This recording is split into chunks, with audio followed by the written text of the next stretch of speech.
आमतौर पर जब व्यक्ति बड़ा होता है या राष्ट्रपति बन जाता है तो कहीं कहीं ट्रक लेकर के राष्ट्रपति भवन जाता है और कहीं मल्टीप्लाइड एक्स्ट्रा ट्रक लेकर के बाहर निकलता है। पर अब्दुल कलाम जी केवल एक मात्र ऐसे राष्ट्रपति थे जो 2 सूटकेस से भवन में गए थे और निकलते वक्त 2 ही सूटकेस लेकर के भवन से वापस आए थे। उनकी कुल संपत्ति में क्या था? कुछ नहीं था। एक रामेश्वरम में उनका पैतृक घर जो उनके पिता ने बनाया था, 2500 उनकी किताबें, एक वीणा जिसको बजाने में उनको बड़ा आनंद आया करता था, वीणा बहुत बजाते थे, एक उनकी कलाई की घड़ी, एक सीडी प्लेयर जिसमें वो भजन सुना करते थे, एक लैपटॉप था, 6 कमीजें जिनमें 3 तो डीआरडीओ की दी थी, 3 उनकी खुद की थी, 4 पैंट थी टोटल जो 2 डीआरडीओ की दी थी, 2 उनकी खुद की थी, 3 सूट थे और 1 जोड़ी जूता। हाँ, लेकिन उनके पास खास बात क्या थी? 40 डॉक्टरेट थी। खुद पीएचडी की पढ़ाई कभी नहीं करी, कोई मेडिकल पीएचडी की पढ़ाई नहीं करी, पर जिस यूनिवर्सिटी जाते थे लोग उन्हें डॉक्टरेट देते थे। लॉ, इंजीनियरिंग, साइंस, कितनी तरह की doctorate, Padma Bhushan, Padma Vibhushan, Bharat Ratna, Veer Savarkar award, Ramanujan award, कई प्रकार के इनको अवार्ड मिले।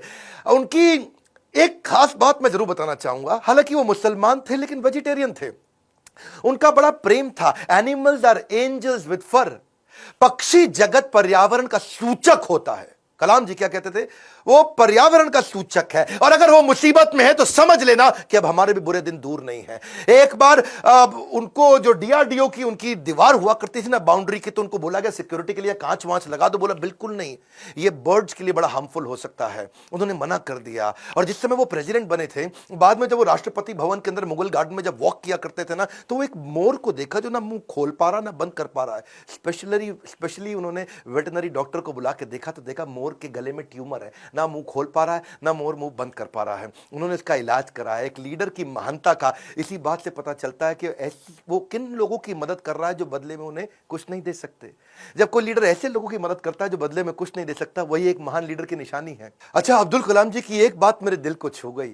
वो परिवारवाद नहीं राष्ट्रवाद में बिलीव किया करते थे। जब वो राष्ट्रपति भवन में थे, See, he's a man of principle and therefore is always respected everywhere. उनके क्योंकि जो भाई थे ना, उनको बहुत प्रेम करते थे, बहुत प्रेम करते थे अपने भाई से, बचपन से ही प्रेम था। और उनके अपने सगे भाई का पोता दिल्ली के अंदर मुनीरका में किराए के कमरे पर रहा करता था। 2006 में जब कलाम ने एक दफा सारे परिवार को इनवाइट किया, क्योंकि उनका कोई परिवार वहां रहता नहीं था, वो राष्ट्रपति भवन में अकेले रहते थे, और जब एक बार उन्होंने सारे परिवार को बुलाया राष्ट्रपति भवन में, तो वो लोग 8 दिन तक रहे। और सारे परिवार, क्योंकि 10 भाई बहन थे ना, तो 52 लोग आए। और कलाम जी ने देखा बहुत खर्चा हो रहा है, तो उन्होंने चाय की प्याली तक का हिसाब रखना शुरू किया। सब लोगों को उन्होंने अजमेर शरीफ प्राइवेट बस करके भेजा, उसका भी हिसाब रखना शुरू किया। उन्होंने अपने अकाउंटेंट से सारा हिसाब बनवाया और बोला कि ये कितना बना, तो देखा 3,52,000 रुपए का चेक उन्होंने अपनी तनख्वाह से काट के दिया। और क्या कहा कि राष्ट्रपति भवन की जिम्मेदारी केवल राष्ट्रपति की होती है, पूरे परिवार की नहीं होती है।